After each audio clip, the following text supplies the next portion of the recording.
Nein, natürlich. Gehen.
Dai gioco fuori.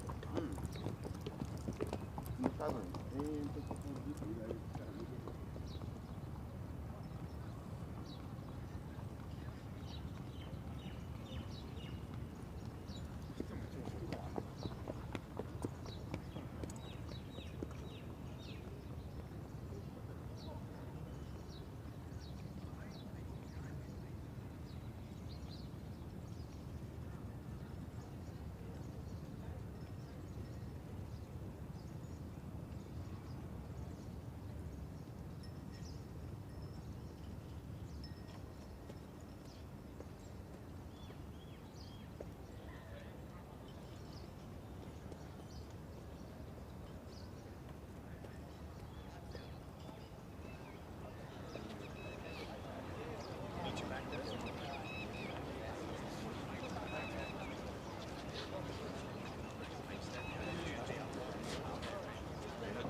てないです。はい。はい。まあ大丈夫そうです。使ないけど。ちょっとそう。まあ大体想定内。はい。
Ladies and gentlemen,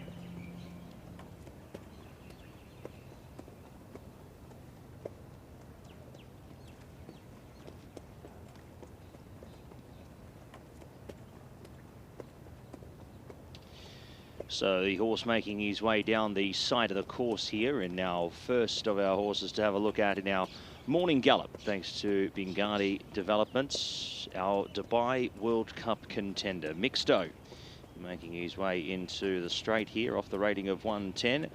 To be ridden by Lanfranco de Torre for Doug O'Neill, one of two runners for the stable. 5-year-old Entire by Good Magic, having his final piece of work here before Saturday's race.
a little bit. The horse is already. Are you going over there? Yeah. Okay, go chill. I'll come grab you in 5-10 minutes. No, let's do it now. Okay. How soon till we're ready to go? Because Kenny's going to...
Hi everyone, and warm welcome to Morning Gallop. I'm down at the Arrowhead start to the Gallop, where lots of the connections are. They'll be running their horses. A few have been out already. A lot of the international connections here are running their horses for you this morning. Nick Lightfoot and Megan Nichols are down over by where you are in front of the stands, and Pat Comerford will be up in the commentary box keeping a close eye on all the action out on track. So familiarise yourselves with surroundings, get yourselves stuck into some coffee, some beverages and some food as well, and enjoy your morning over the next 3 hours. We're going to guide you through all the runners out on track, and our first hit, if you like, is trainer Kenny McPeak, who has his first ever Dubai World Cup run, although he has been here before with Rattle and Roll. Kenny, well, welcome to Morning Gallop. Welcome back to Dubai. How you doing? Love it here. I've been coming over 20 years. I've been coming to Dubai, and every time it's eye-opening. There's always some new buildings, and we've watched the city expand and mature, and it's just been it's always a great time. So your first time with a run here, you were just telling me, was what, 22 years ago now? Yeah, 2003, I brought a Brazilian horse named Hardbuck. Okay. Subsequently, he ended up winning. He didn't run well here. He ran in the UAE Derby, and then he went back to the States and won 5 straight. Okay. And then ultimately came back for the Shima a year or two later. So yes, been here quite a bit. Okay, how's Rattle and Roll doing? Well, and just tell us exactly what he's done this morning. Well, William Buick has never been on the horse, so we let him test drive him a little bit this morning, gave him a chance to feel him out, and went really well. Horse is extremely strong. For that matter, maybe a little too strong coming down the lane this morning, but we were able to familiarize him with the horse, and I think that's important. So we're just looking at what he did this morning. Just describe the physical that this horse is. Well, he's a big, long-strided colt. For those that are interested in the conformation and how a horse moves, he's an extremely long hind leg. He overreaches really dramatically, okay. which is a horse that typically goes long and longer. But this morning we backed him up to the 8th pole. He galloped a full turn, and then he picked it up a notch from the quarter pole or the 400 meter to the wire, and that's typical of a lot of our training routines, is to teach a horse to finish from the quarter pole to the wire, and he did that today, with strength. And from what I've seen in your horse when I was out in Saudi, he's as we saw out there with his trial, if you like, for the Saudi Cup, he's a strong finishing horse, right? Well, I don't think that the races in Saudi suited him, really. I think he did well to win the King's Cup, but those are one turn 1,800 meter races, and I think he really wants 2,000 meters and 2 turns. So the dynamic of the 2-turn race, out of his 10 wins, all 10 were 2-turn races. So for him to have won at 9 furlongs was good. But I do think he was a little further back than we liked in the Saudi Cup, and it gave him too much to do. Although when he hit the wire, he was only beaten a length for 3rd, and then he rolled on out and kept coming. So you're going to have to remind me where you're drawn. I can remember it's low, but I can't remember exactly where it is. Yeah, I drew the 2, okay. which is really what I wanted. I want him in the 1, 2, or the 3, something inside. Okay. And then it looks like speeds to his left and his right, and we'll leave it up to William from there. But that's going to give him an opportunity to save some ground on that first turn, and then we'll see how it unfolds on the second one. I guess it's sort of angle out once you're turning in and try and finish a little bit off that rail, right, to avoid trouble. Well, fortunately, they won't let me ride him. What? So we'll leave that up to we'll leave that one up to William. Actually, I told him this morning is my instructions are real simple from here. Do what you do well. Yeah. And I think the world-class riders like him are very they're so talented that you really don't overcoach him. Let him do the thing. He's felt that horse out. He's watched some of his history, his races, and we're going to let William take us to the winner's circle. And he knows both surfaces here really well. How did Will getting the ride come about, Kenny? Well, the invitation was slow to come around. We were the last horse invited to the race, and so we had to wait that out. And because we were late invited, we didn't get a chance to book a rider. We couldn't book a rider.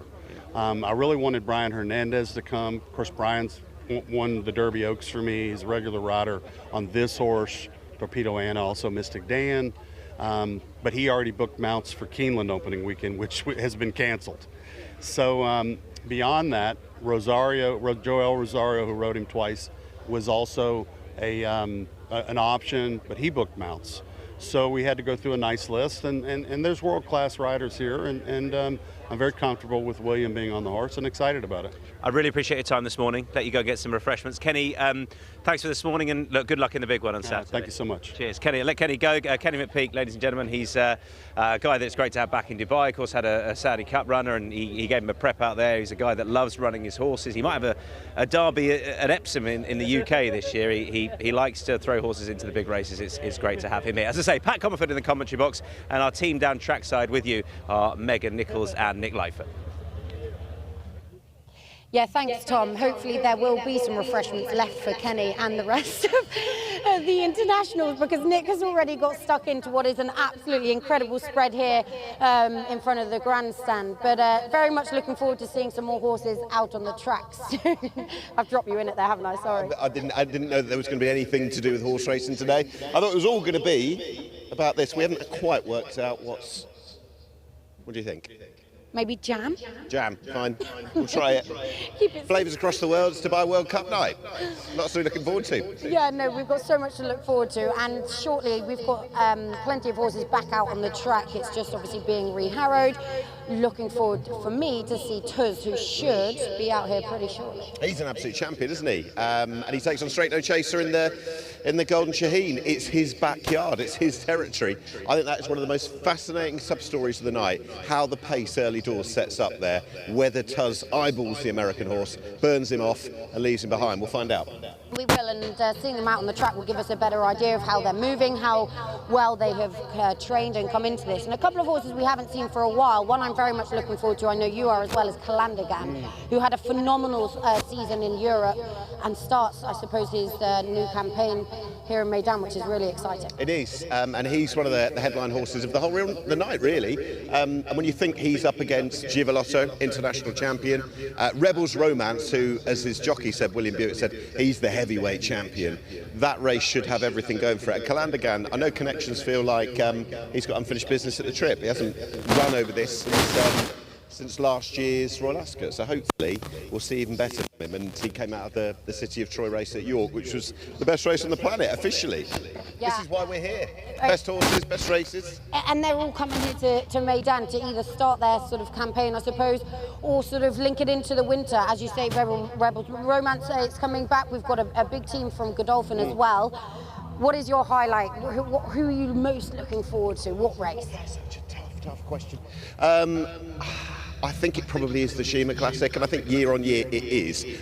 Just when you think about the horses that challenge from all different areas, when you think of the Japan runners, the Japanese runners, the quality that they bring over, the likes of Giretsa, etc., and then you throw in Rebels Romance, Givolotto, Kalandagan, it's got so much depth to it. What about you?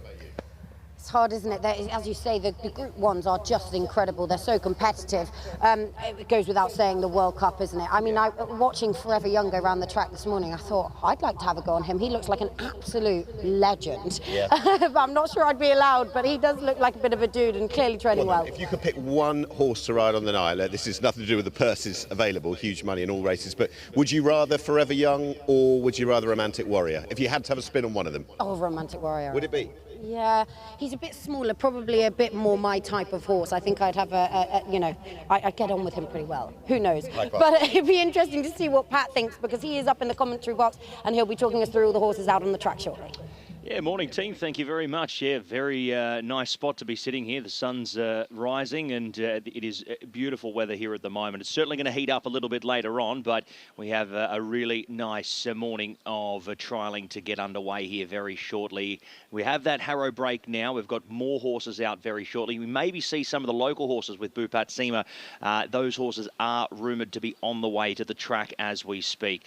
Nick Lightfoot down in that area, pretty dangerous, and no pastry will be safe, that's for sure, but we're going to be having everyone here in different positions giving you the best information we possibly can. Let's have a look a little bit before, though. We did have the Japanese coming out a little earlier on, as they usually do with the American horses, and as you can see, it's a different sort of situation, this. Ryuze Sake, he's already on board this horse, as we see on multiple occasions. A lot of riders for the World Cup, you'll see them only getting on for the races, but a very unique situation here. Ryuze Sake, obviously a very quintessential part of Yoshito Yahagi's stable, and he is already on board, has been so since he's arrived in Dubai a couple of days ago, and those horses were out earlier on in full force, and great to see that he is doing everything right at the moment as he gets prepared to hopefully go one the better here after the Derby last year in Dubai. He comes here to contest,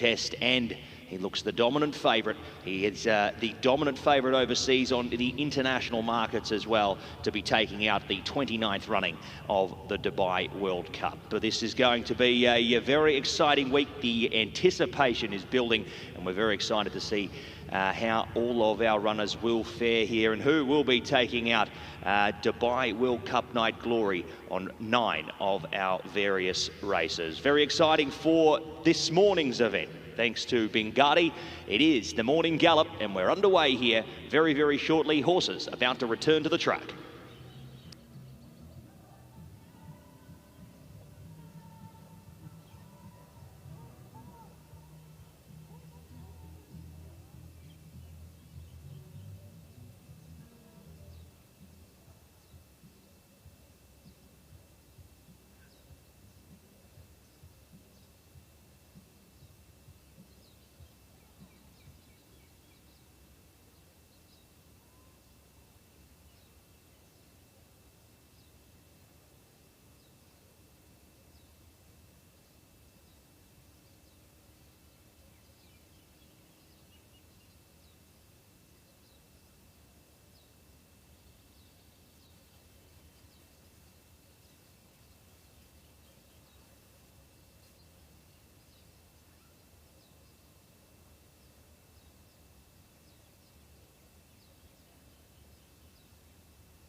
bigger crowd than normal. Must be something going on in town.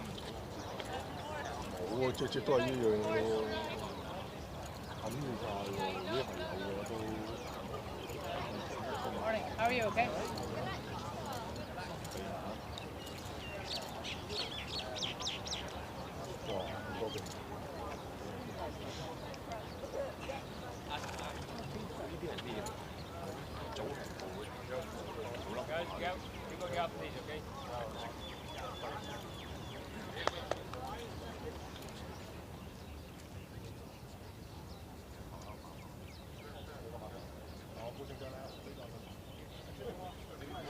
Okay, we've got Bupat Seemar's horses heading out here. Now, this is Tiger O'Shea. I did ask him who he's on, and you wouldn't believe.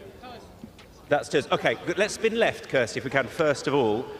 Sorry, Kirsty, that's Tuz, because I just want to grab Tuz, who's going to walk away. Okay, so Tuz is walking away here, big, powerful horse, who's really up against it in some ways, best horse he's ever going to face in straight no chase, or he has faced in the sprint.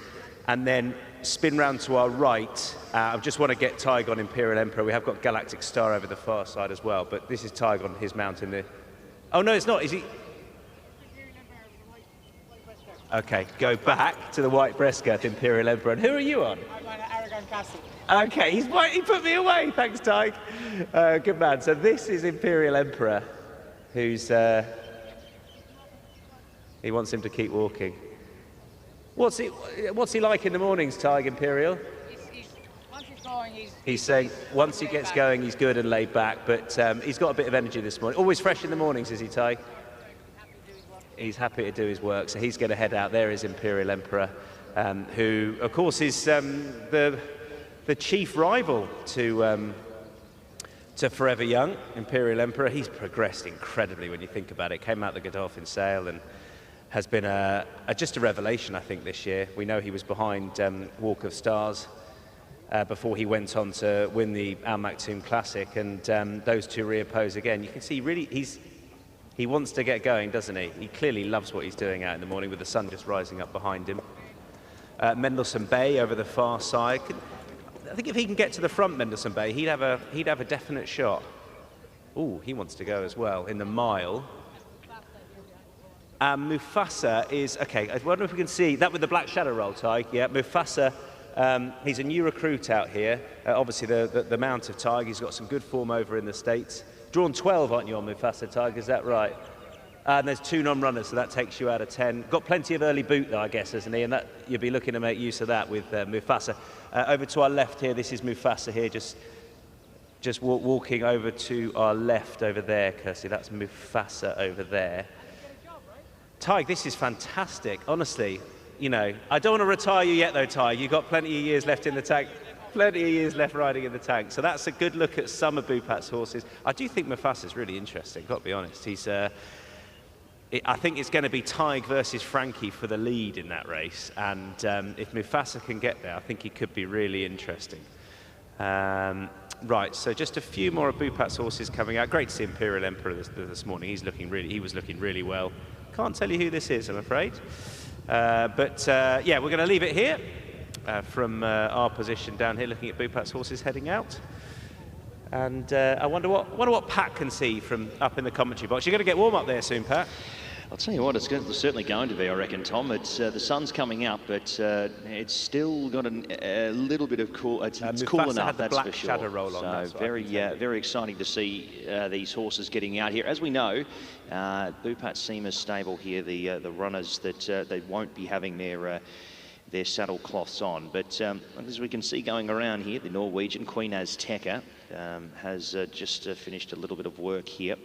So we'll see her complete that up there very shortly. But as we can see here, as these runners are making their way around the track, all seem to be working in solo, well, galloping along solo. There's no sort of groups up at the moment. Everything just doing their own thing here at the moment. But they are going around. They have a tendency here, Bupat Seemars, to do a couple of laps. This is a tendency that they've brought over from Zabeel Palace. Instead of doing sort of one piece of work around for an entire lap, it's something that's done sort of over 2 or 3 laps. And Well, it could be a big positive. We've seen the results come from the stable and the endurance that some of these horses have on the dirt as well. So while these horses are about to get underway here with their work, a slow lap first, and then they'll complete here another lap, just going a little bit harder here as well. There's Tuz making his way down the track. You can see under a pretty heavy grip here as well.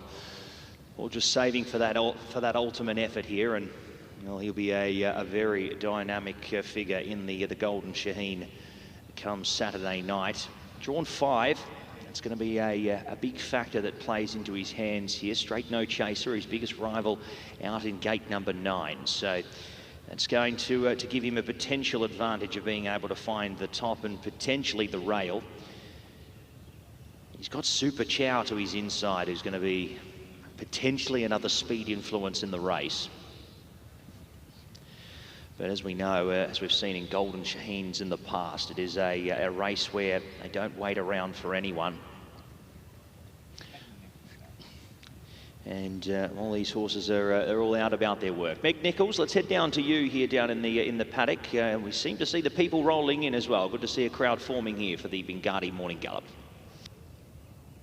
Yeah, well, it's certainly getting busy down here, and I'm not surprised because we want to see these stars out on the track, don't we?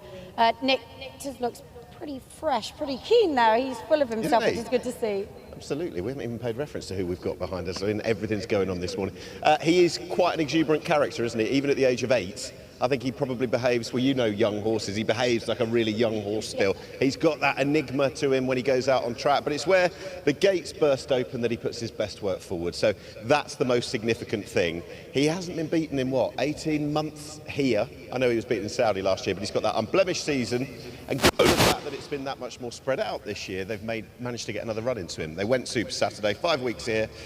He's going to be really hard to beat. He usually is. Yeah, absolutely. And another horse from the team that's been in really good form and I think deserved to win, and quite emphatically last time. It's on the screen now. This is Imperial Emperor, who obviously lines up in our World Cup. I mean, what an incredible horse he's been for Connections. Only a cheap purchase, but my word, he looks value now, doesn't he? He looks every inch a bit of a superstar going forward. And I guess it's set against the sub-story. I know that there's Walk of Stars as well, but there'll be real disappointment within Bupat Seemar's camp that the champ's not here. No Laurel River. So it's over to you, Imperial Emperor, Walk of Stars maybe, to fly the flag for the stable. They had the taste of World Cup success last year. I'm sure they want more. But as you rightly say, Imperial Emperor, who's been wonderfully campaigned. He was an excellent buy by Ryan Tongue of Diva Racing. Their Connections living the dream, aren't they? They absolutely are, and that team have ended up with draw positions at opposite ends, really. Walk of Stars coming from 1, Imperial Emperor coming right out wide, and so tactically it'll be fascinating. You really like Walk of Stars, don't you? I love Walk of Stars. A bit of a favourite? I love Walk of Stars. I'm sort of slightly put off by well, not put off, amazed by the headgear on show here. They're managing to keep professional. We're about the only ones that are. I do like Walk of Stars, and I think that they finally just worked out that he is actually a very good 2,000 metre horse who can lead and lead dominantly as well. I think he was a little bit guilty maybe not seeing out his races prior to this season, but it's all worked out well. I know Saudi didn't go particularly well. I think he was on antibiotics afterwards, but hopefully whatever has ailed him is behind him, because I think he can run well. He's got home advantage.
So just having a look at the pieces of work as we continue on here. Bit of a sentimental horse here for Tygo O'Shea, Aragorn Castle. A horse that he's partnering here for Bupat Seemar this morning in this lot. And as I mean sentimental, Jay was the breeder of this horse, so a nice sentimental aspect that he has tying up. And I know this is a horse that he does with Bupat Seemar's yard, but again, a lot of these horses not extra going to doing more than they need to here at the moment for this morning on. As we know, for a lot of these horses here, some of them not racing on World Cup night, but will be just continuing on their merry way here, just as more of a tick over piece of work for a lot of these horses as well that we'll see on Dubai World Cup night. As you can see, they're just very, very restrained here, only getting out for a little bit of an exercise and making sure that they're saving up for that ultimate effort there on Saturday night. But Aragorn Castle, a nice story there, Tom Stanley. I mean, Tygo O'Shea probably, he's, you know, the wife's the boss, and well, she's bred this horse, and I think she'll be making sure that Tygo's giving her all the reports. There is Queen Azteca. She's with the pink saddle cloth, just heading away under her regular rider. Carlos Lopez will be out today, I think, but Niels Peterson, who's alongside, just telling me that no, obviously he doesn't ride normally in the morning. What's she done this morning? Just done a routine canter. She's done her work up to now, and now she's all fine, all ready to go. No changes this morning because she's been here for about half a year, right? Yeah, she's been here 5 months exactly today, actually. Oh, right. So no, she sticks to her routines. It's been fantastic. I mean, we purchased the breeze up with an idea of coming here, and step by step she just built up to be. She took to the surface extremely well, which is of course wasn't a guarantee when we got out here, but she really likes it here. She thrives in the heat here, and she loves strength to strength, really. I take it you don't set out with a filly to have a runner in the Derby per se, because it's, you know, she's got to tick all those boxes there. But at what point was it before the Oaks you thought that this was realistic, or did you have to tick that box first? We always thought that the step up in distance would help her a lot, and the Oaks didn't really turn out to her advantage. There was really no pace in the race, and she had to hold her up a little bit. She likes a strong pace where she's just niggling along out the back, and so we always actually thought the Oaks probably wasn't her best run. And I would say it was a bit of an improvement from there. I mean, what was that? And wasn't the biggest field for a start, was it? No, but we thought the pace was going to be higher. Yeah. And it didn't, and she just got too close and just have to hold her up a little bit. And she likes to be a little bit niggling the whole way. You know, she likes a good pace and keeps at it. And she sort of didn't really respond before the middle of the straight, really. So it was a little bit, to catch it. So that's so interesting. You say you almost want Carlos to be just at her a little bit the whole way. So if she was travelling really strongly, like I'd normally think that's perfect, but for you would almost, that might mean they're not going fast enough. Exactly, because she gets a little bit laid back. She's very relaxed in the morning. She's extremely relaxed, and it just takes a little bit to get her going. Okay. And when they quicken. And like in the Oaks, she got left a few lengths, and there was a lot to catch up. Forgive me for not remembering where you're drawn. We're drawn second in the Okay. And so does that worry you, or is Carlos going to have a bit of work to do as the race develops? No, she goes through the kickback and everything, so I guess it's actually all right. I mean, there's a lot of early speed in the race, so hopefully they'll pick up a good pace, and she'll be out the back, and she'll be picking up horses, and hopefully. Yeah. Confident prediction, yeah.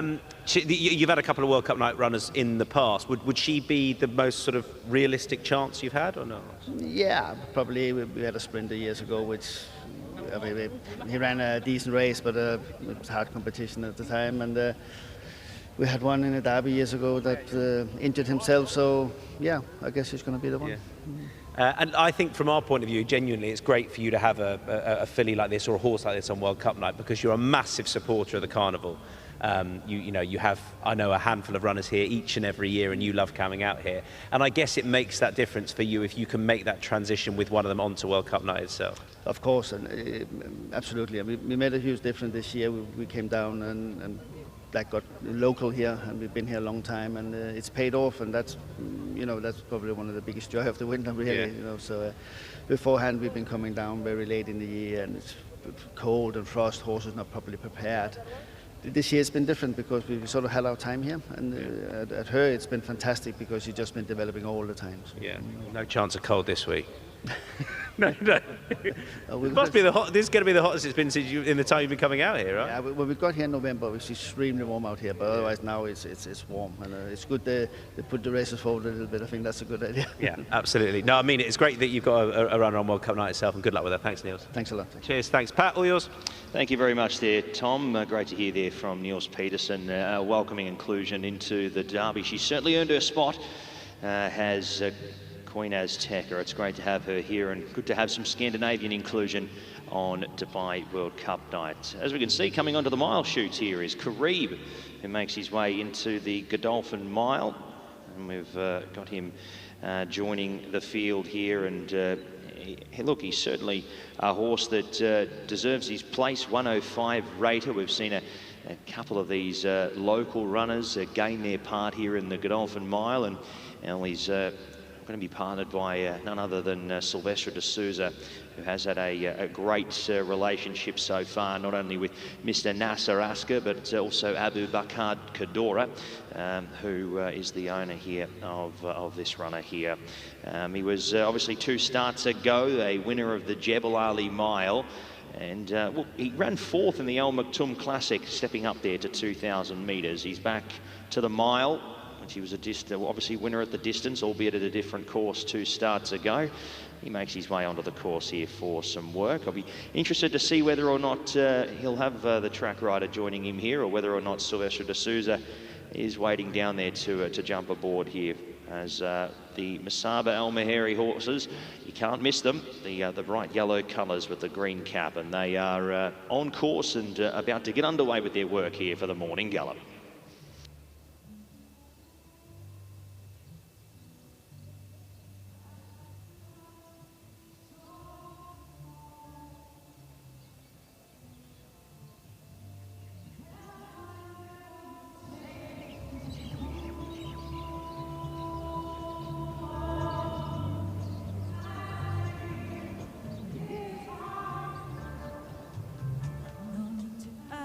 Smooth up and fade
Well, the sun's just coming out here at the Arrowhead Gallop start, which is lovely. Florent Giroux joins me, who's back in Dubai this year. He was, of course, out here last year. And you've got 2 rides now because Mestry's out. I was just asking you if either Flood Zone or Hit Show have been out this morning. I think one has, one still to come, apparently. But how's things, first of all?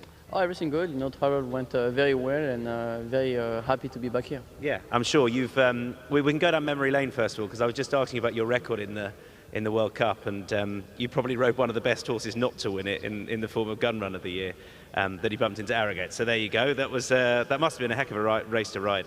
No, it was great. You know, right? It was great until I see the grape is coming next to me down the lane. But no, it was great. Very nice track, like I said, very fair, and very pleased to be back. So go on. Do you think you've got a chance on the Hit Show? Obviously, you've got a hot pot Japanese horse in there, some good local horses. What are you expecting from your mount? Yeah, exactly. I mean, if the horse is here, you know, the connection feel like the horse have enough chances, you know, to make him come all the way here. But yeah, obviously, looking at it first, you know, with a horse like Forever Young in the race, makes everybody in a difficult position to hoping to win the race. But you never know. Races has to be run, and is a horse who's proven, I would say, at a distance, and I think he's a horse. He's a multiple Grey Stakes winner. He knows what to do, and I think if the track, you know, plays fair and he has a fair pace in front of him, I can definitely think, you know, he can definitely hit the board. He's a horse you know pretty well. What sort of race suits him best? Is 2-turn ideal for him? Yeah, 2-turn ideal, and longer the better. I would say 1 mile 8 or 1 mile and quarter. I think that's probably what we like, and I think it's hit him right between the eye. I just don't know about the competition. Obviously, we are the biggest stage of the world, so it makes it, you know, a little bit harder. But like I said, I think he's a proven horse. He's a horse with a lot of experience, and I'm hoping he will appreciate the track here. And Flood Zone, you're not so experienced on the horse, right? No, correct. It will be my first time riding him. Okay. And what are you expecting? He's obviously got a good chance in the Derby. Yeah, good chance. Yeah, it looked like he showed some good early speed early on. It will be his first time running at a distance. He just won over a mile on the aquatic racetrack in New York. He was stalking the pace. He was close to a lead, and so far that's the way he's been running.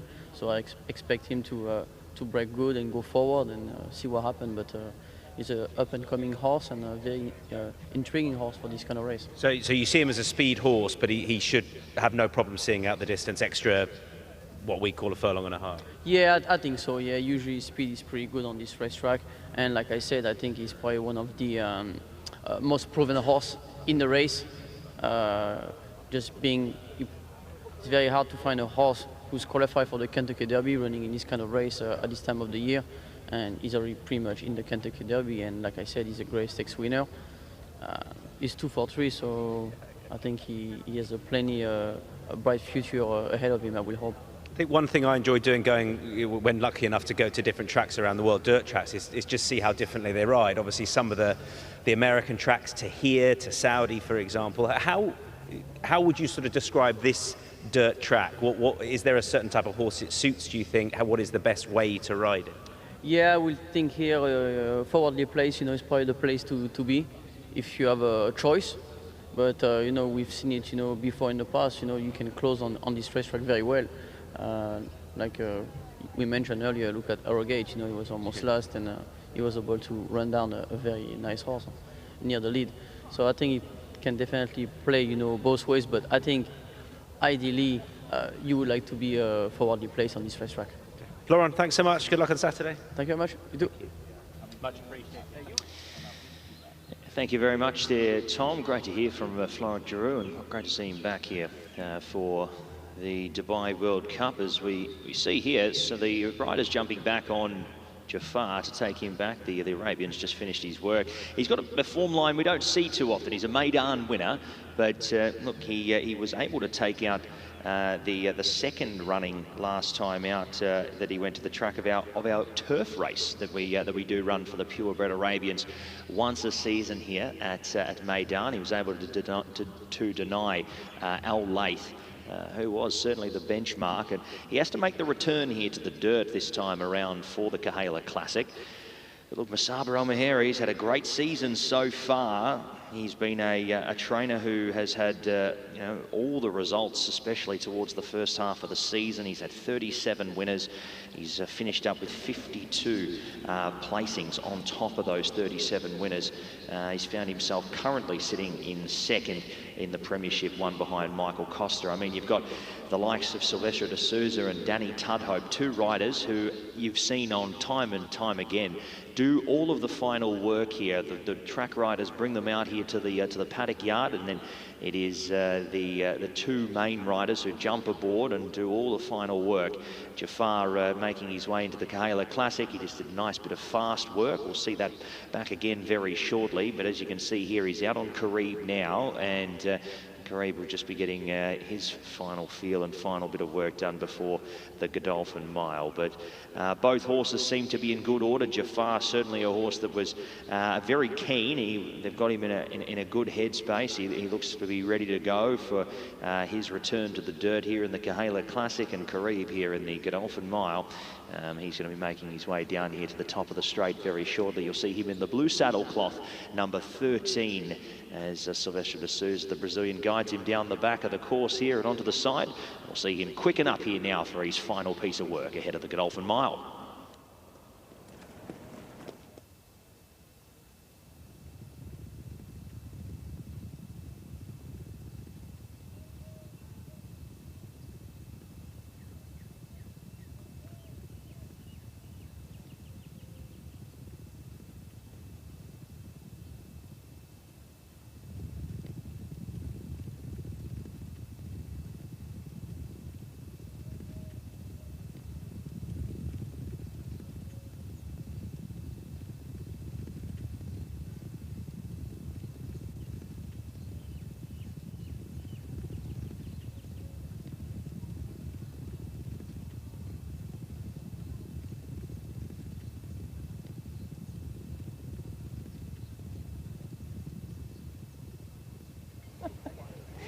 Well, one horse that we haven't actually seen here on the main track, who is going for a canter on the training track this morning, is Regional. But luckily, I'm joined by one of his owners from Future Champion Racing, Byron Hubbard.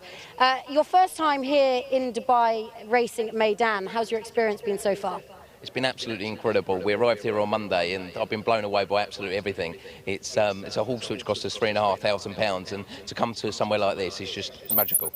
Yeah, it's a pretty spectacular place, that is for sure. On Regional, how has he been training over here? Has he taken to the trip well so far? He has. He's travelled well, we've been told. We're lucky that Barbara's come out with him, and she looks after him like he's his child, and so it's lovely to have that relationship, and he seems to have settled in well. He travelled to Qatar before, and so we were confident that he would, and hopefully everything's all going well so far. You see, he obviously lines up in the Al-Quoz Sprint. He's a talented sprinter in his own right, a Grade 1, or Group 1 winner, I should say, back in the UK. He had a bit of a setback last year. Do you feel like he's come back to his best? Hopefully, fingers crossed, yeah. Ed's telling us that he's shown all the right signs. We weren't going to be coming here, to tell you the truth, until after Christmas, and then his work told us it's good enough, and so Ed said it's too much of a good opportunity to come, and thank God he did, because it's been absolutely incredible, and I would highly recommend it to anyone. And finally, he got drawn pretty low. He likes to go forward. Are you happy with his draw, or would you rather have been elsewhere? Personally, I would like to have been in the middle, but it's a case for us that obviously you get given what you've been given.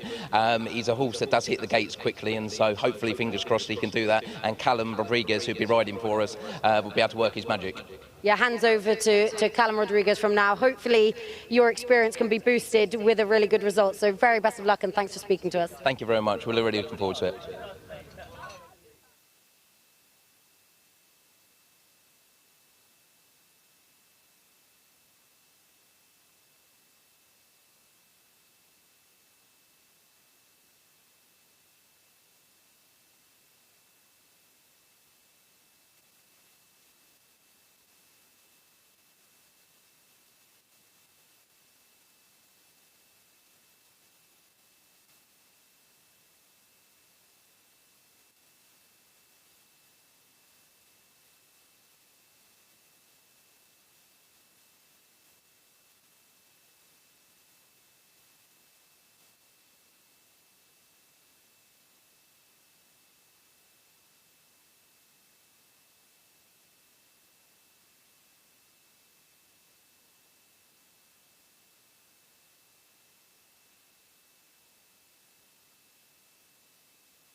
Sorry to interrupt the bands. They make a much nicer noise than I do, but not Christy Grassick from Coolmore alongside.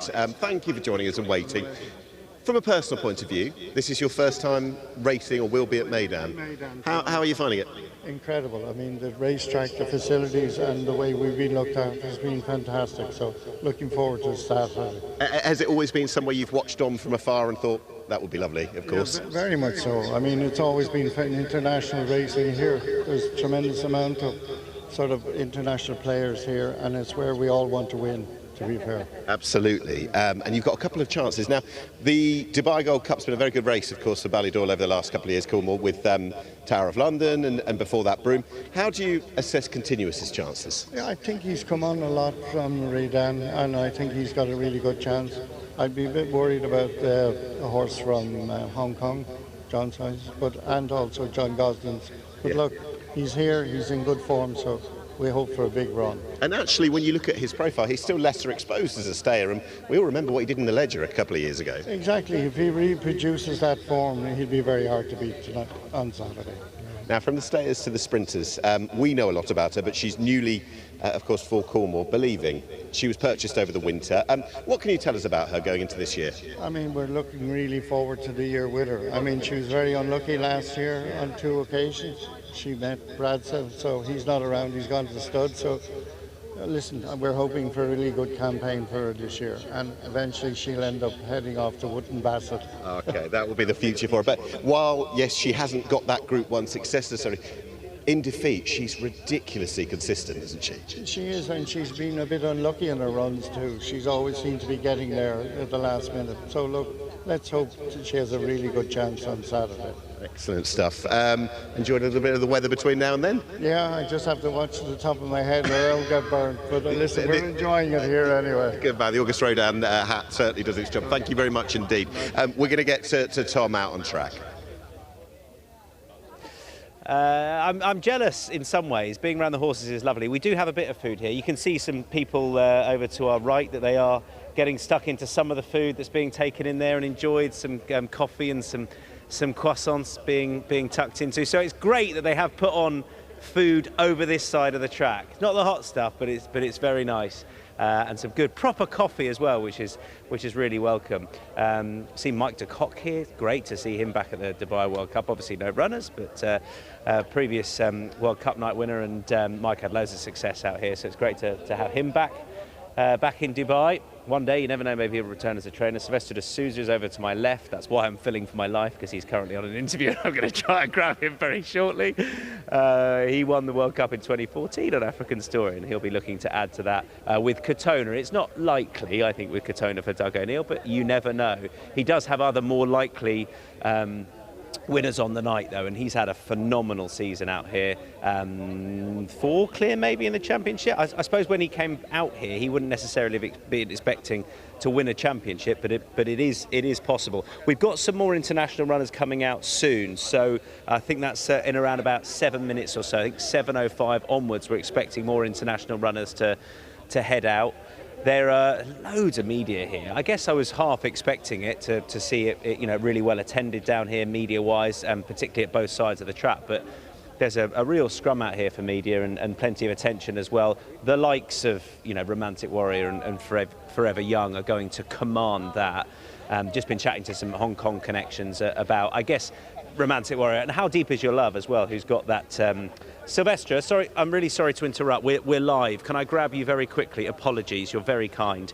Well, welcome out this morning. It's a nice morning. It's not too warm yet. How's things? Who have you sat on this morning, Sylvester? It's great, and I've been up since 5, and my first gallop was 5 o'clock, and sat in 6 horses this morning, and I done the last prepper race, the prepper gallop, and Jafar and Carib. And yeah, feel great. What are you expecting from Carib? Obviously, great form out here against the local horses, but taking on some pretty strong internationals.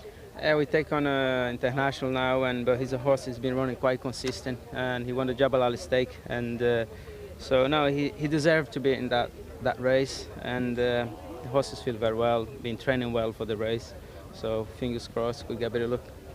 And Jafar, how did that feel this morning? Jafar feels great, and going for the Kahala, and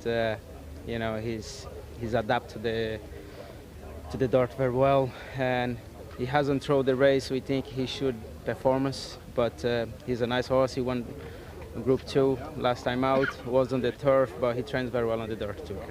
Dubai Future's a fascinating contender. What's your... Well, I don't know what your expectation was last time, let alone this time. And well, last time I didn't expect he win the way he did, because I wasn't associated at all with the horse. But the way he did in a great fashion, and you know, I think he come to the race with a chance. You know, obviously we take a different contender now. You know, it's a much stronger race this time. But I believe Saeed is going to turn up with the horse in great form, and he should be there. And it must have been nice, like teaming up again with Saeed for a Carnival winner anyway, and maybe a World Cup night winner on Saturday. Absolutely, yeah. You know, and no, I'm just delighted, and you know, for the opportunity I have, and for Your Highness Sheikh Mohammed and Saeed bin Saroum. Finally, Katona, what are you expecting? And you know, he's a horse. He has won 2 stakes races in the US, and expect him to run well. Sorry to doorstop you, but thank you. I know you've been up super early this morning. Sylvester, good luck. Thanks so much. Thank you. Thanks.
So, ladies and gentlemen, International start making their way back out here very shortly here. Runners making their way to both the dirt and the turf.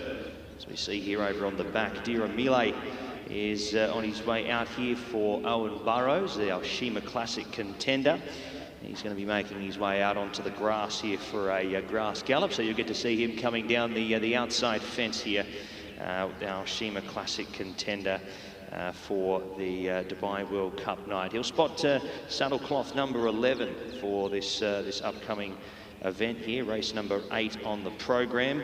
And as we know that going off his form, Tom Marquand will ride him. He's off the rating of 114. He comes out of the Longines Red Sea Turf Handicap over 3,000 metres. So he is a horse who's going to see every bit of the 2,410 metres out.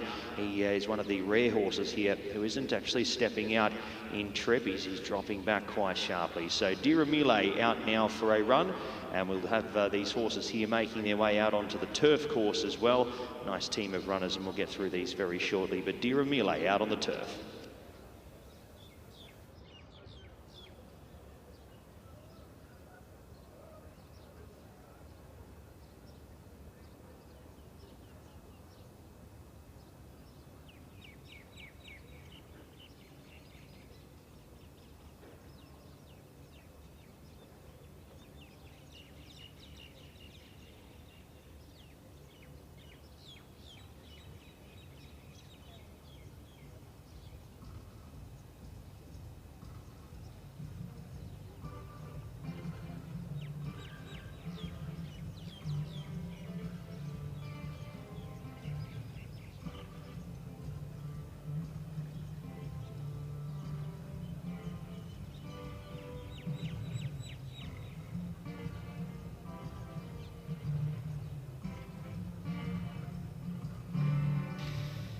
So onto the dirt track we go here at Kahala. Is another runner who we're going to see step out here. We've got Kahala Classic runners on the turf who are sticking to the grass here, and we've also got Kahala Classic runners who are just going to do a little bit of exercise here on the dirt. Kahala for Francis Graff leads a division French horses getting out onto the course here as well. It's followed up there by the Kahala Classic runner as well in Vicar Green. So we'll have them making their way out shortly. Here's Nakatomi also joining the group here on the dirt track. So the internationals make their return. As we remember, Dira Millet is going to be heading down the grass track here very shortly. He'll start into his work very soon. And the rest of these runners are now down the back straight, making their way around on the dirt track. So internationals returning out here for another set for the morning gallop.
So here's Dira Millet making his way to the 400-metre mark here for this gallop. He makes his way down the course here for Owen Burrows, to be partnered here by Tom Marquand in this year's Kahala Classic.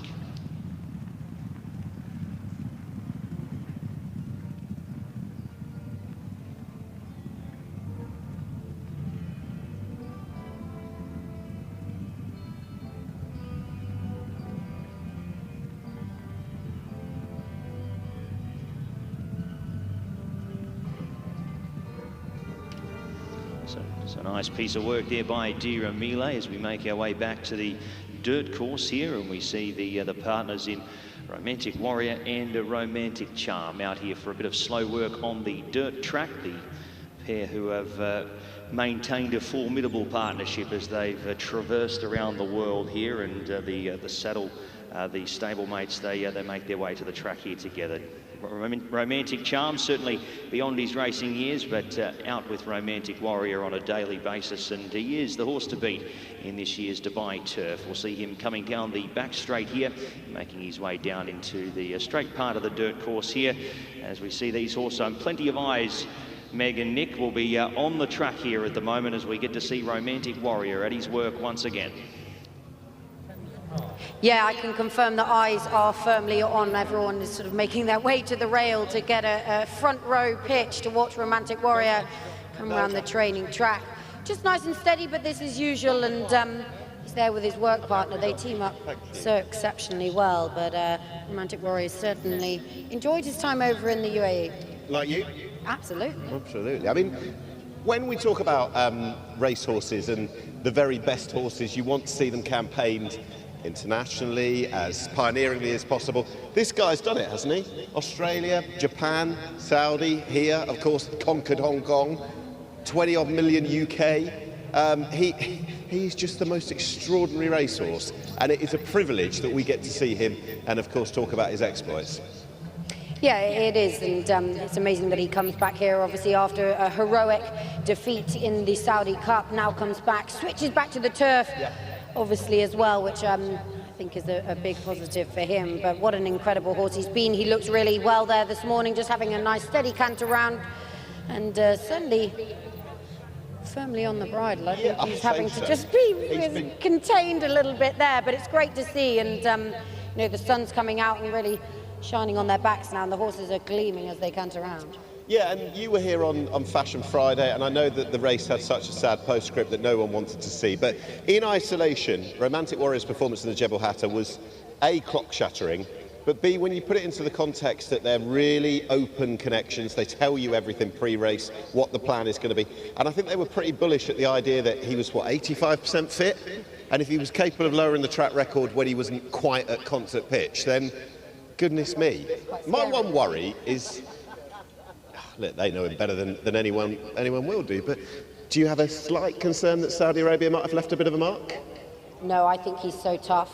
Not at all. Look at him there this morning, absolutely full of himself, looks great. Stunner, isn't he? Once he opens up into that stride, I mean, he just eats the ground up, and he's just a phenomenal racehorse. And you know what makes him so good is their sort of resilience, and he's got such a great attitude. He's tough. It doesn't concern me at all. I think he can bounce back to his best, and I'm very, very much looking forward to seeing him on the big night. But yeah, the horses are looking well here this morning. We saw Dear a Mile out on the turf, which was great. He had a nice canter round. Calandigan as well. I thought he looked absolutely fantastic. Obviously haven't seen him for a while, but he certainly looked fit and raring to go. So yeah, some of these European contenders as well that have been out on the track this lot, they're all looking extremely good, and I suppose seeing them out here just brings the anticipation even more. That's exactly what this is, isn't it? It builds excitement. We've been here since what? Pre-6 o'clock, and the amount of people that have descended is brilliant, which is great. And it's just, as you say, building a real sort of sense of occasion. Absolutely, yeah. It'd be interesting to see who else we have out on the track this lot, and I think Pat will be able to guide us in the right direction. Yeah, thank you very much, Meg. Continuous has made his way out onto the course here. Certainly not the contingency we had last year of runners for Aidan O'Brien, but at the same time, he's getting plenty of attention here as he makes his way out onto the course here for a nice piece of work. He'll be a welcoming addition to the Gold Cup this year as he looks to take that out there and follow in the footsteps of his stablemate in Tower of London, who was very, very dominant last year under Ryan Moore, to go on and pick up the win there for Ballydoyle in that feature. But Continuous is making his way around on the outside rail, making his way around to the finishing post, and he'll get underway with his work very, very shortly.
Okay, so we've got, over the other side, we've got some stalls work being done by Straight No Chaser out here. Obviously, they're the key rival to Tuz. It's going to be fascinating to see how he gets on when he lines up. He's obviously drawn 9 and Tuz is in 5. Dan Blacker's actually alongside. We're going to have a chat now, Dan. Is that all right? Dan Blacker with me and watching Straight. So has he been out already, or is he? Yes, he's been out and then he's done a bit of stalls work. Yeah, he just did a canter and stood in the starting gate in the stalls, so everything kind of routine, but he looks great. I'm really happy with how he's coming into this race. Well, so ticking all the boxes, really, I guess. Well, I guess he travelled really well to Saudi and everything went really well out there.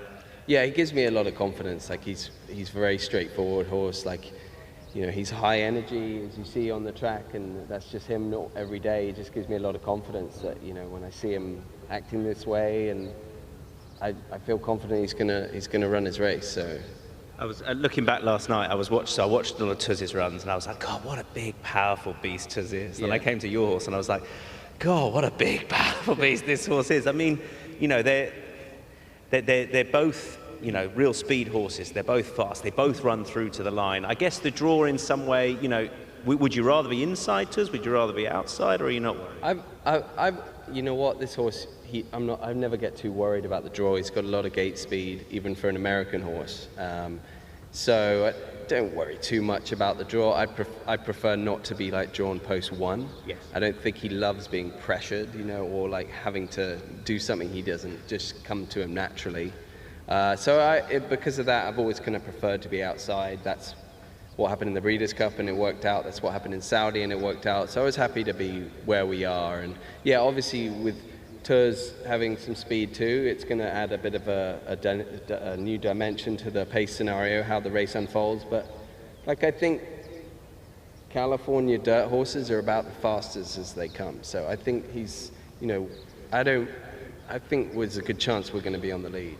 Right. Well, looking at how you broke, and also that Del Mar time, I know it's different tracks, but you know, you're going around 2 seconds quicker there than you are here, for example. So, and your horse seems to do it early, easy anyway. It's not as if you know, I guess you're not expecting Johnny to have to be niggling away too much early. He seems to find a rhythm pretty quick. Yeah, like he always breaks really sharp the first few jumps, and then I think where he really puts horses away is that second stage of the race, because like, he doesn't give you a chance to get comfortable. Like, as you know, he breaks, gets himself into position, and just as the other horses are kind of getting into their rhythm, he's like, okay, I'm going to take off again. And so, like, I think that's the second stage is where you'll see, you know, a lot of horses kind of start questioning if they're going to have a shot against him, you know, like. But I think in terms of the times, you just can't put much emphasis on comparing different tracks. Sure. You know, like, for example, his final work at Santa Anita, the gallop out of his final work was the same time as the race in Saudi. Okay. So, like, it just goes to show you you can't really compare track to track, and I think it's, you know, this track does seem very quick. Yep. So, you know, coming from California, it doesn't feel like it's slower. You know, so it's going to be really interesting to see how the final time looks on Saturday. Yeah, I think sort of on top of my head, I'd have been more worried about Saudi as a track than here per se. So look, it's been a great journey, right? Yeah, for sure. I was more concerned about Saudi, the surface being, you know, him handling that surface, than I feel very confident he's going to handle this surface. But yeah, I mean, it's been just a remarkable journey with this horse. I feel very fortunate to be his trainer and to go along for the ride, and I feel fortunate and thankful to my racehorse to have the opportunity to do it. And it's like, you know, to come to bring a horse onto the world stage in Saudi Arabia and Dubai, and have the favourite I'm not going to forget it. You know, it's been a great ride. Great to have you here. Good luck, Dan. Thanks a lot. Thanks. Great to hear from Dan Blacker ahead of the Golden Shaheen. As we just saw coming past, we've got a replay of that for you there. A nice piece of work there by Steel Sunshine, who we'll see contesting in the Godolphin Mile. He's been a horse that has performed on countless bases in his lead up to this. We take note of a run from him at Gulfstream Park only a few starts ago, where he was very electric, but he seems to be on song here, and he comes in from 4 to 3 with obviously Cagliostro coming out of that race, so he's in a nice position. Christophe Lemaire to do the riding here for Robert DeBona. He'll be rated 107 heading into the Godolphin Mile. But that was Steel Sunshine out for his final piece of work ahead of Saturday here at the Morning Gallop. More runners about to be making their way out here very shortly. We just saw Heart of Honour as well. Has now completed his work, the son of Honour AP, who looks a very big winning contender for Jamie Osborne in the UAE Derby. Safi Osborne will partner once again. Drawn a middle alley, and looks to be another horse that we'll see very competitive in that event. Has certainly been a benchmark for those juveniles there on the dirt this season. We'll see Katona coming around the back straight here very shortly, as we saw Continuous. Nothing too much going on with the Continuous and Believing. They've just had a little bit of a walk around the track here, getting out for a nice stretch of the legs. We've got Giavolotto coming out here very soon, about to finish up, but making its way down the back straight here, and we'll see them making their way down the side here and out onto the straight part of the dirt track here for you is one of our runners for the Dubai World Cup, and that is Katona, who will come in here very shortly. You'll see him making his way down into the straight now. Silvestre de Souza will do the riding, one of two runners here for Doug O'Neill, off the rating of 110, the 5-time winner from 18 starts. He draws 11 of 11, but certainly earns his place, and here he comes as he makes his way into the straight for the morning gallop.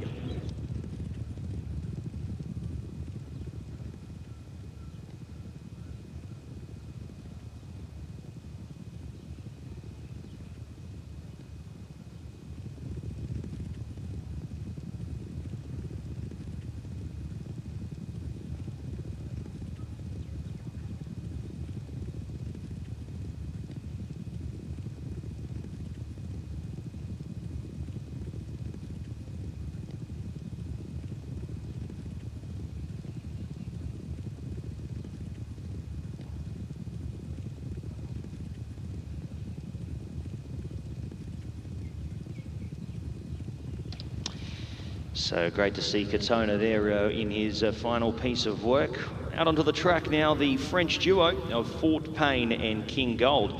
Two horses I'm sure Nicola Collery wasn't expecting to be entering into the Godolphin Mile this year. Both impressive winners on the dirt after seasoned campaigns on the turf, and both welcoming inclusions into this race on Saturday. We'll have Dylan McMonigal doing the riding on board Fort Payne, and King Gold to be partnered by Andre de Vries. As we know, King Gold, the horse that was able to run down Laurel River in his return race, coming from a long way back, doing what we don't see from too many horses here at Meydan, coming from well off the speed. It was an ice cold performance there by Andre de Vries to go on and score. Here is Believing, making his way into the straight here for a piece of work. Another runner here and another European contesting here. Let's take in Believing. He's made his way to the 300 metres.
Calandigan's trainer, Francis Graff, is alongside. It's really exciting to have the horse here in what looks, Francis, a really strong Sheema Classic. It is always, I know, but you know, plenty would say your horse is the one to beat.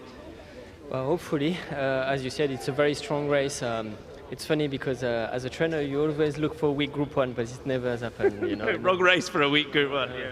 So no, but look, that was the plan. We looked after him last year. He ran in the Champion Stakes. We decided not to go to the Breeders' Cup, not to go to Hong Kong, and to start a strong 4-year-old season with him here in Dubai.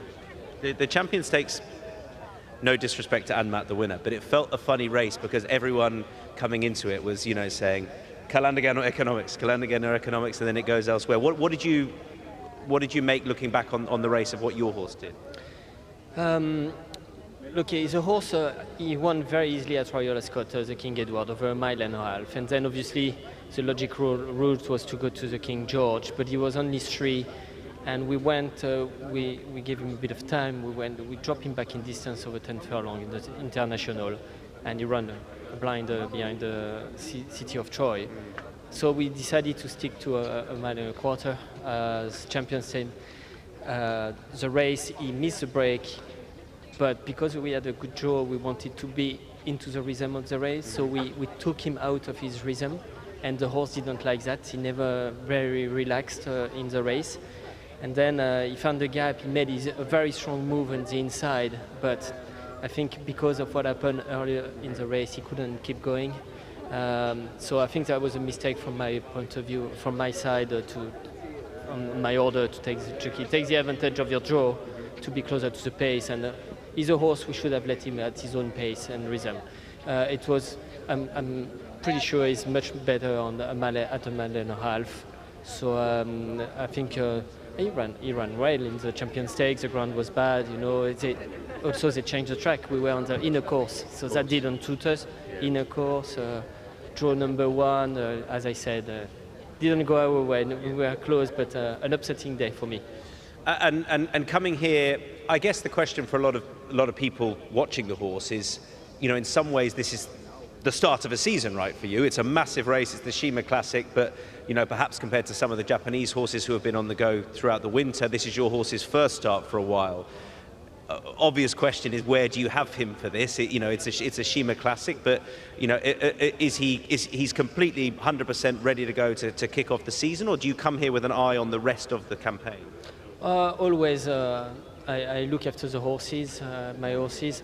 He's fit enough because I know you have to be pretty fit to compete, as you said, in a race like that, first time out of the season. It's definitely a disadvantage compared to the Japanese horses who are really, or the Godolphin horse. The problem in France, we have a meeting, which is a trial for this meeting on Polytrack, with several condition races that French horses use to get ready 100% for that. But this year, the World Cup has been postponed 1 week, and the meeting in France was 1 week earlier. So the gap between the 2 races was way too long, and I would have had to rush him over the winter to get into a Polytrack race at Chantilly. So I decided I was going to prep him at home. He had a very strong racecourse gallop the other day at Saint-Cloud, which I was very pleased with him, and he came on a lot. As you know, he's not a heavy horse, and he ran very fresh in the International. He ran well, so I'm not too worried. He knows his job, and he's not an heavy topped horse. So I think he's probably 95%. Yeah. But I don't want to ask a trainer if he's fit for a Seemar Classic, but you know where I'm going. It's the start of the campaign. He's fit to produce a very good performance. But as you said, it's a disadvantage compared to horses that have run over the winter. And we've seen the colours carried to success out here, you know, plenty of times over the years with some wonderful horses. It would be very emotional, I'm sure, for you and the team and for everyone associated with His Highness the Aga Khan Stud to see these colours in the winner's enclosure again. Oh, definitely. It's very famous colours, and everybody, racing people love these colours, and so it's very, it's a great pleasure to see them be able to compete at that level and in races like that. Yeah. So we are here to be very competitive. Yeah. We wish you all the best. Good luck. Thanks so much. Thank you very much. Well, talking about competitive, I think it's worth a bit of a mention for the Dubai Gold Cup, which looks to be potentially the most open race of the evening. Continuous has been out on the track, or is out on the track this morning. There he is in shot. He's obviously one that, of several that was recently running in Saudi Arabia and now come here for the Gold Cup, but he's just been out for his canter, looking well, nicely relaxed as a proper professional. He is, and I don't think Christy Grassica Cornwall would have put you off earlier. And it's been a really good race for Ballydor. They've won the last two. Tara London last year, Broome a year before that. So it's a well-trodden path. I thought he ran all right in Saudi. There's an element that, do you think he can reverse the form of Epic Poet, who was a bit unlucky? Maybe not. Maybe the ground could be a little bit softer for Continuous. But you said competitive. That is the word. And it's, what, nearly 5 to 1 the field on the international market. Yeah, it's crazy. It's very, very tight. There is Epic Poet in shot, having a walk back. He looks very happy with himself, and so he should be. He's had a great season, although probably a little bit of a frustrating one, knocking on the door a couple of times, but he's a fast finisher. I suppose he's still relatively unexposed at this trip. Yep. Here he was cantering this morning.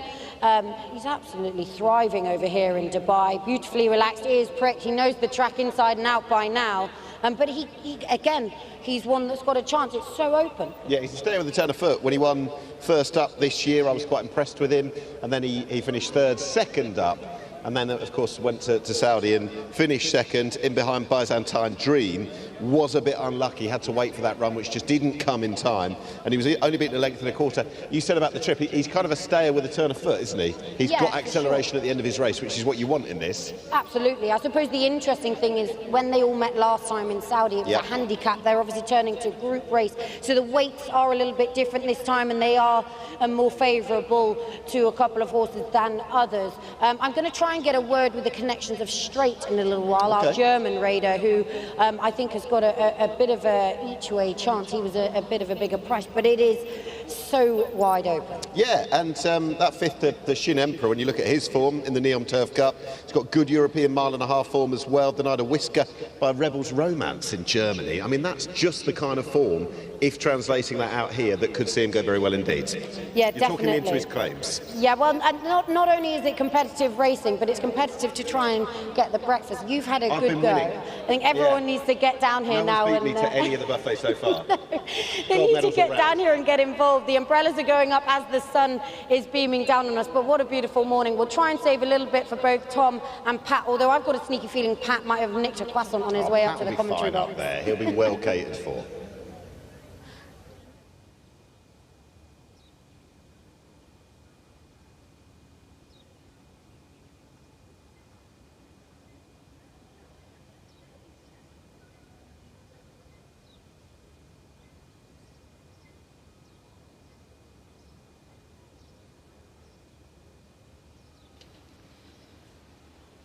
So as we can see here, our two French gallopers, Fort Payne and also King Gold, they've just completed their work here as well.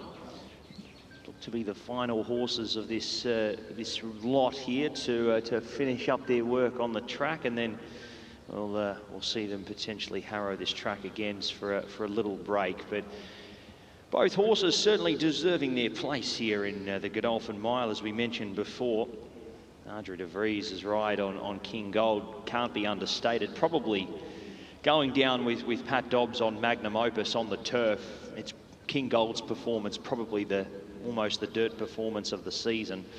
In the manner in which he won, was able to relish the speed that was put on by Laurel River to run home. So again, not sure whether or not these two horses were expected to be running in a dirt feature on World Cup night, but both horses welcomed. They've been seasoned campaigners here in Dubai for at least a few seasons, and well, it looks like they've found a new lease on life on the dirt here. And these two runners, more importantly, as we make their way here, is King Gold, who's heading down the side. We're going to see him make his way down the straight here for you once again.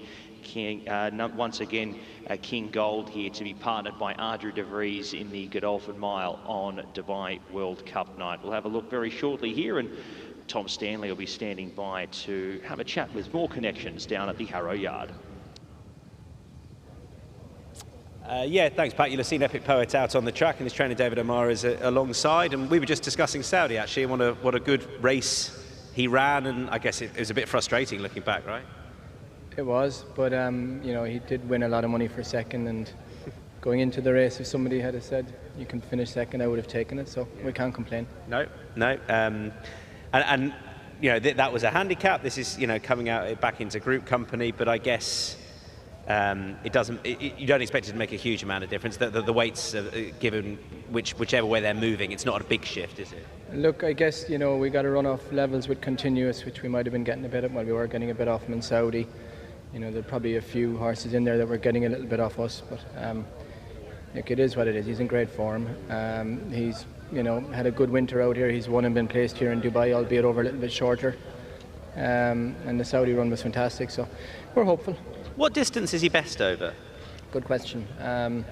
He ran really well in the John Smith's Cup last year at York for me, over 10 furlongs. I thought he was a shade unlucky that day, and ran well in an Ebor, was second at Royal Ascot over a mile and a half, come out here over Saudi, what was that, a mile 7 or was it 2 miles or something? Yeah, a mile 7.5 basically, I think. Yeah, exactly. So he looks versatile enough, he relaxes well, he gives himself a great chance to stay, you know. Yeah, he hit the line hard, didn't he, last time? So on that you wouldn't be worried? No. He gives himself a good chance to stay, because, you know, he can put him anywhere in the race and he won't pull, touch wood. Do you have a view on the two turf tracks between Saudi and here, or is there not much between them, do you think? Saudi's, in my opinion, is a good deal sharper.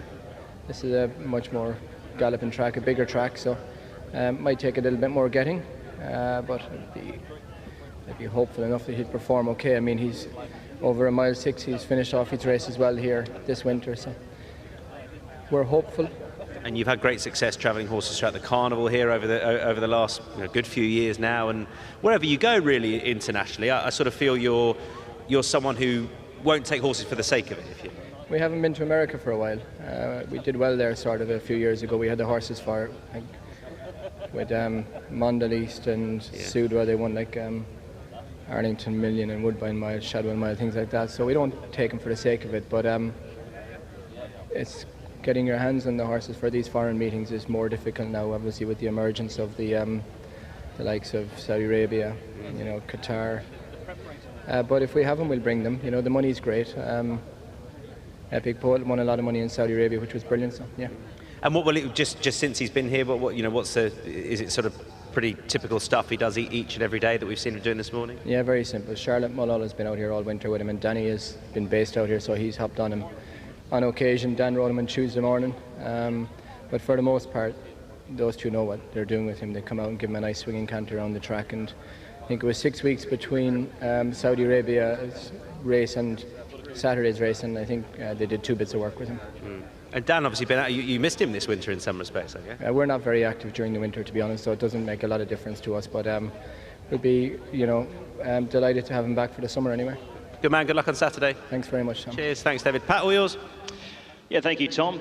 Great to see that we've got plenty of trainers down there willing to give us their time. The sun is beaming up here. It is certainly a nice warm one. Good to see the umbrellas are out, and plenty of people are finding some shade here. But it will not stop the track work from going on. Plenty of great horses. Some information. Unfortunately, race 1, number 2, Asfan Al Khaladia is not taking his place in the Kahala Classic. More information to come on that, but he is a withdrawal from race number 1, Asfan Al Khaladia. So our thoughts are there with the connections there, who will not be able to have their horse take his place in the opener.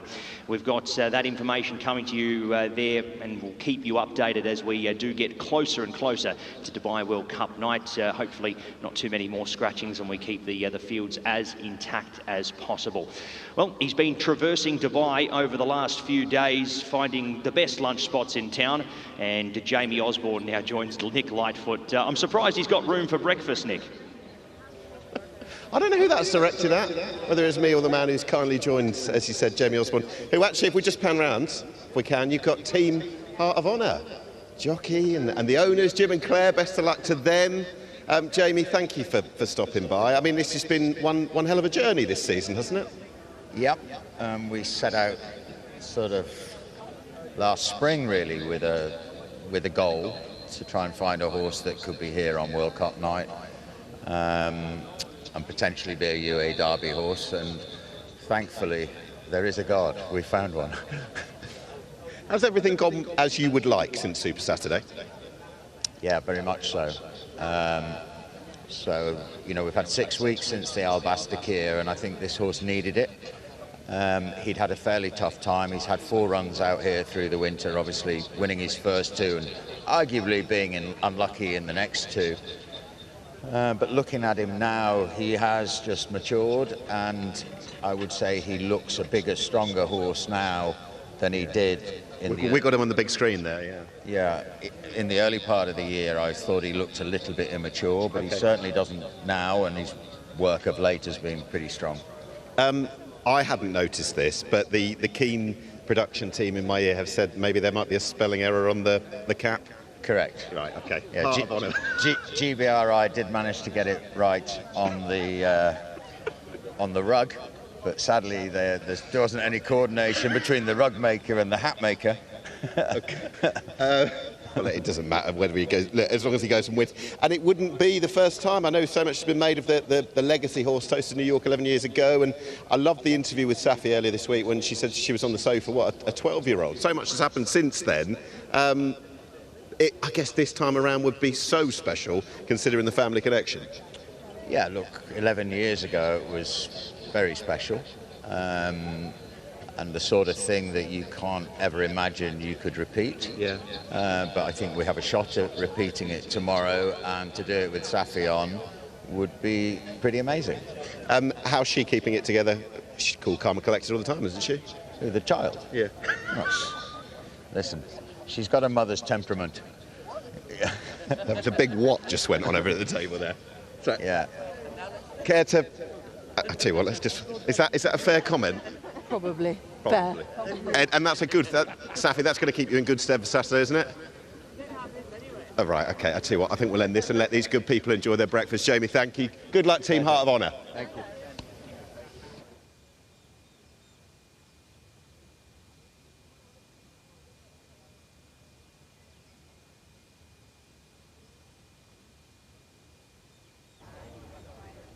Doug O'Neill alongside, and great to have you back at the World Cup again. We missed you during the Carnival, Doug, because I know we had a good few years where you were sending a lot of horses out here. Yeah. Slightly different this year, but well represented on Saturday. Thank you. Yeah, it's such an honor to be here. Have horses that are good enough to be invited, and we got 3 this year, and a couple of them are outsiders, but they're all training well, and again, we're optimistic. They're outsiders in a $12 million race, so there you go. Exactly. I mean, Forever Young seems heads and shoulders above everyone, but you never know. That's why they line them up and they race, so we'll see what happens. So go on, take us through the differences between your 2 runners, the similarities, and how you expect them to run, or what you'd like to see. You know, both Mixto and Katona are very blue-collar, hard-knocking horses. I think the difference is Mixto likes to be more forwardly placed. Frankie Dettori's back up on him. He's coming off a 4th place finish in the Pegasus. And Katona likes to come from off the pace. He ran 5th in the Breeders' Cup Dirt Mile and then won the inaugural Lafitte Pinkai at Santa Anita, so he's got the credentials. And so they're different, but both hard knock and solid. But you know the track here well. You've had great success out here, not just on World Cup night, but throughout Carnival campaigns as well. So I guess you know the type of horse anyway. Yeah, I mean, it takes a special horse to get invited to an event like this, but we got Leandro Mora, my main assistant, who's just amazing, and he's been coming here 15, 16 years in a row, so he knows the grounds really well and knows the kind of horse it takes. So we got 3 horses that really enjoy the long walk from the barn to the track and the warm-up and the cool-down, and all 3 of them have really settled in and are training really well. So Raging Torrent's in the race you won last year? Yeah, Raging Torrent. Two rivers over? Yes, okay. Yes, yeah, and you know, he's a little bit more speed out of the gate than 2 rivers over, but equally the amount of class coming off the Grade 1 Malibu win, and Frankie rode him there, so he's back on him. We got a good outside post, so a little bit of luck. He breaks well, and he's got a big chance. And would you have liked to have campaigned them a bit more here throughout the season, or is it just a different approach this year? You know, I think just a different approach, just trying to bring in fresher horses and knowing the competition is going to be steep. And so we have done that, though. We brought a little string for the Carnival, and we enjoyed that. And but yeah, we'll see what happens, but maybe next year we'll bring a little string early. Okay. Well, we missed you throughout the season. Maybe Leandro missed Dubai as well, I don't know. I mean, they treat everyone from horses to all of us like kings, so it's just wonderful place. Just such a gift to be here. Okay, I want 30. Leandro, I just want 30 seconds because you're a real stalwart out here. I felt like I had to go to the main man, but at the same time, I want to. It's great to have you back here. How are you? Oh, thank you. Well, thanks to that, we're all here. Yes. And here with chances as well. We've had some great scenes of particularly you throughout the carnival celebrating when you've had winners here. Oh, I love to celebrate. There's nothing better than winning a race, as a matter of fact. Work hard and play hard. Leandro likes to work hard and play hard, so we enjoy it. And again, we always say, just being able to work alongside horses is such a gift. And Leandro, the horses are so lucky to have Leandro around them, so it's a blessing. So tell me, who do you think? Do you think one's got the best chance in the World Cup of the two, or not necessarily, Katona and Mixto? Emotionally, I like them both, but we know the race is pretty tough. But the horses are really, really happy where they are, so why not us? Exactly. And last year you took the Godolphin Mile and you got a good chance again here. He's darn good. So that was the glint I was looking for. That was the one, the little nod. So we're hoping for a very nice trip, and I think he can do it, though. Okay, guys, really great to have you back here. Good luck, Doug, Leandro. Thanks, guys. Thank you. Cheers.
Well, it's getting pretty lively down here, and certainly people are starting to enjoy themselves. I know that our senior director of the Gallop Morning, Martin Richards, is, I think, possibly senior director of the Mimosas as well, but he's certainly enjoying himself.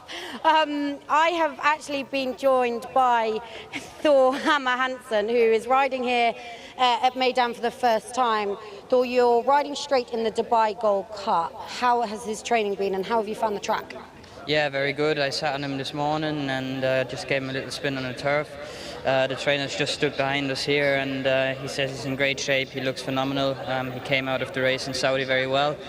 Obviously, there's a couple of question marks in the distance, but I think he has all the attributes to settle and get the trip. Yeah, in the Neom Turf Cup, he looked to have finished extremely well. Did you feel as if stepping him up in distance this time around would help further improvement? I think so. He's a very, very high quality horse, and he settles well.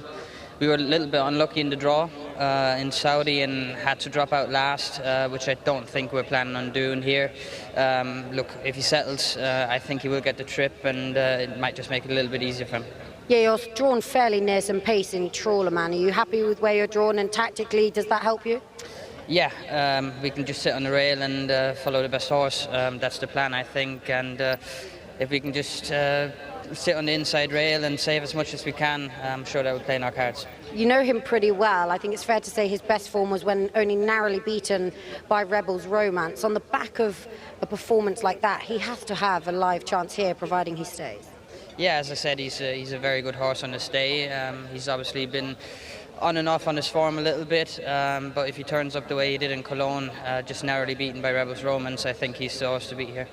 Well, very best of luck, and we hope you continue to enjoy your time here in Meydan. Thank you very much.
Delighted to be joined by someone very special who has seen it, done it here at Meydan. That is the Dubai World Cup winning trainer Graham Motion. 12 years from Animal Kingdom, which we were just reflecting on, must have been the most extraordinary day for you, your family. I remember the scenes, vivid scenes of celebration. Yeah, it was extraordinary. I mean, to this day, it's one of my greatest, most rewarding experiences. He was such a special horse. When you come back here, are you instantly brought back to the memories? Oh yes, I mean it's been 10 years now since I've been here, so yeah, a lot of memories. Is it? How brilliant a racehorse was he? I know it seems obvious to say, given that he was a dominant winner of a World Cup, but what made him that champion? Look, he was very unlucky not to win the Breeders' Cup Mile on the turf. He won the Kentucky Derby going 1.25 miles on the dirt. He was a little unlucky not to win the Preakness on the dirt. Yes. He won on the synthetic here, so he was a horse that just did everything. I mean, I don't think I'll ever train another one like him. And because of what that day meant to you and what you achieved out here, has Dubai always been somewhere, assuming you get the right horse, where you want to return? Yeah, definitely. I mean, look, you want to come with the right horse, but like I just heard Doug O'Neill saying, you know, you feel so honoured to be invited. I will say this week is a little less nerve-wracking than with Animal Kingdom, when we were really on tender hooks. I felt that he was so well that week, and he was such an explosive horse. I thought something could go wrong at any minute. And Alice, who's with me for this trip, she got on him every day, and it was a nail-biting couple of weeks out here. Was it, look, people like me, constantly wanting a piece of you beforehand, you know, updates on the horse's well-being, what he's eaten today. We kind of want to know everything, don't we, particularly with the big horses? Yeah, but it wasn't so much that. It was just I knew how good he was doing, and I knew how quickly things could turn, because he was a little tricky. Great memories. Now, more hopefully this weekend. You've got the most difficult for the commentator, I think it's fair to say, Iti Vunga Vungu, but as you said, break it down, and it's bite-sized. He goes in the Alquoz. What kind of a horse have you brought over here? Yeah, I think he was unlucky in the Breeders' Cup. Okay. He got stopped by the favourite at about a furlong from home, quite badly actually. I think it cost him a placing. Yes. He had a really tight schedule to make the Breeders' Cup. You know, we had one chance to run him before the Breeders' Cup. Everything had to fall into place. So really, it was all go from the moment he got out of quarantine, which was a 2-month quarantine in America. So.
A treat to talk to a man of many, many talents. Nicola Collery, who is doubly handed in the Godolphin Mile, Fort Payne and King Gold. We'll come to them. Can you just show me, or show everybody, what you've just showed, well, what you got out a moment or two ago on your phone? Because this is a man who not only trains top draw racehorses, but is also capable of singing to the masses. Have a look at this. This is him in his band. What are they called? Electric Monday. Electric Monday. There you go.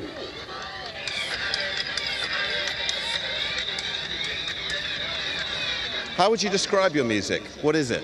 A cover song, Coldplay, Michael Jackson, and Black Eyed Peas, Rolling Stone, ICDC, lot of songs. So how do you find the time? Do you train racehorses in the morning and then do this in the evening? Yes, I do that with my friend. We started 10 years ago. I love the music. And when we started, it was just for the fun, for the friend. And step by step, now we do the concert for some people and some place. Will it ever take over? Will you ever be the performer, not the trainer? Or will it always be both? No, it's my passion. My passion is a trainer. Yeah. It's my job, and the music. Sometimes we play on the racetrack. Yep. Everywhere in France. Fantastic. But I don't know if I prefer my band or my job. Can you just give us a spin? Show us the back as well. Look at that. That's a man that's ready to win. King Gold, Firebreak Stakes, Fort Payne, Burj Nahar, 2 Group 3s on the dirt. Extraordinary versatile horses. We can see them out on the track earlier, your star boys. The grey is, of course, King Gold. Just tell us about how special this fella is. It's a whole horses. It's my best. We won a group 2 years ago. He started on the dirt 2 years ago, and last season we go on the grass, and this season we try again on the dirt, and I think it was a good idea. He beat the Dubai World Cup winner. It's a very good idea. And his good mate, Fort Payne, who won on Super Saturday. Did that surprise you, or were you expecting a big performance? No, I expect a big performance because he worked really good. We spoke with Adri. He worked for Payne before the race, and the work was really, really good. And we expect a good result, and the performance was good. Which one is the biggest strong one for Saturday? Yeah, but... Which one? The best is King Gold, yep. But Fort Payne last time was impressive also. Maybe Fort Payne. First and second in whatever order, you'd be happy? Yeah, I'm happy. Maybe 2 and 3, but 1 and second, today, it's okay for me. And Nicola, wishing you and the 2 horses the very best of luck. Thank you. Thank you very much.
Well, what a fun morning it has been here at Meydan. Seeing all the horses out on the gallops and final preparations ahead of the big night. We've got to speak to lots of the connections, see the top class horses, jockeys from all over the world.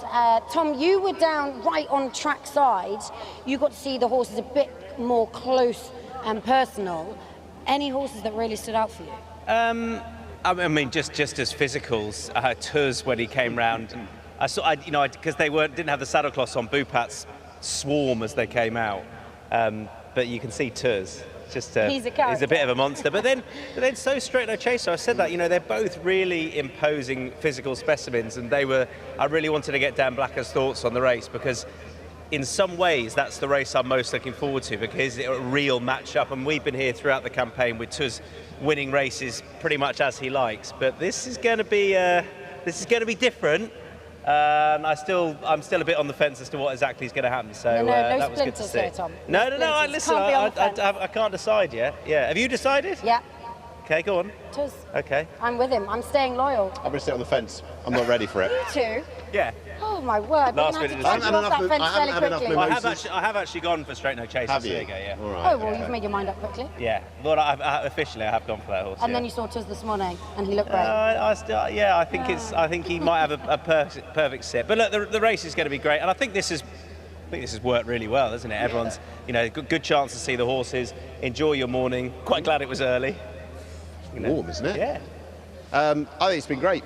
There's been a lot of very enthusiastic, welcoming and generous connections with their time as well. It's never a chore to talk to Jamie Osborne, because you know that it's going to be entertaining. The spelt wrong horse on the cap, Heart of Honour with a U. No, I missed that. That was good, Heart really of good. Honour is spelled differently in the race card to it is on the the cap. reference obviously to Safi is the child as well. I mean, it's kind of like, it's very easy. You just give him the microphone and off he goes. Things spelled wrong. It's like Sam Hitchcock's tattoo. Double E. No double E in Everton. There we are. Wouldn't it be incredible though? Effectively, Safi's here to try her best, ride winners, but it's a moment that could make history. She's the first female rider to ride a winner here at Meydan. To be able to do that on World Cup night would be absolutely incredible, and teams certainly have a big chance. I thought Heart of Honour looked great out there this morning, and he's one of a growing team of Jamie Osborne's horses that have been here for an international campaign, so to have such a competitive chance on the biggest night is so good for Jamie and his squad. Absolutely, and it's been on record that she was 12 watching on when Toast to New York won 11 years ago. That makes us feel old. Or me, massively. Anyway. No, it really does. And she was watching on, so for her to be able to... She was saying that's probably that horse might be the reason that she is a rider. Really? Now, because of that moment, and now she gets to line up in the same race over a decade on Heart of Honour. So that would be unbelievable were he to go and win. It's going to be tough though. It will. The Japanese are strong. The Japanese are strong, and you've got a really good US horse in there, and I guess the hope is they go pretty hard in that. So, but look, that's what World Cup night's all about, right? I think we really got the feel of that this morning. Just loads of international connection. Yeah, and obviously the back of the sort of Japanese chat, I suppose, be interesting to see what you thought of Romantic Warrior. Nick, you were sort of saying, will Saudi have left a bit of a mark on him? For me, I thought he looked brilliant. Really, aren't I? Well, just trying to find an angle. I don't know. I don't know. It was from going and shattering the clock here back in January when he was only 85% fit to do what he did against the best dirt horse about. I know it's been a much talked of race, but it wasn't that many weeks ago. So I'll believe it when I see it, but I'm sure he's just going to go and outclass everything. James McDonald, in an interview we did yesterday, which you can see on the night itself. I heard it was really good. He said, it's great, good questions. He said about... Who hosted it? He said, can't remember. He said it was probably not the hardest race of his career. Okay. So I thought that was interesting enough. He still felt he was running through the line. He just, on the day was passed by the better dirt horse. So I think they're confident on that front. But I guess you never quite know until you get out here. But yeah, great to see him this morning. He always looks fresh in the mornings, doesn't he? But he's always he's always out there bouncing. Than all of us, I think. One horse that stood out for me actually. Watching her canter round was Believing, who I thought looked an absolute picture. she had her head down, really ploughing Jordan McMurray around the track, and she looked really full of herself. She obviously lines up in the Alcor Sprint, drawn 1. I think George Bowe's probably frustrated. She seems to always get an outside draw, but she's a talented filly, and obviously now in new colours, having been purchased by Coolmore. But she was one of the standouts for me on the track this morning. Yeah, she's going to have a right old chance in that. There's she's one of the speediest, I think, in it. You've got 7 furlong horses in there. Yeah, we'll see if she's drawn the right side. I think she's drawn in 1, isn't she? So we'll see. Christy Grassett was saying, thankfully there's no Bradsell about to worry about, because that was. But she, even in defeat, she was ridiculously consistent last year. And when she's up against, regionals quick, but a load of 7 furlong horses as well, she might just outspeed them. We'll see. Well, I think it's fair to say that us guys have been eyeing up the breakfast for a while. Everyone has been enjoying themselves. Mimosas are flowing. Open until 9. We might have to stretch out a little bit for an extra pancake. I think you've got your eyes on. Yeah. Get a couple of omelets down in 25 minutes as well. Yeah, we're flying. There's loads of music to enjoy as well, but don't forget that gates open here on Saturday from 2:30. Get in nice and early. We've got all sorts going on, fashion, racing, everything. It's going to be insane. But Nick, I think you need to give a big intro to our band who are going to carry on. And they've entertained us way more than any of us 3 put together. This is Salah and the $1 Million Band. Take it away, and thank you very much indeed for a great morning.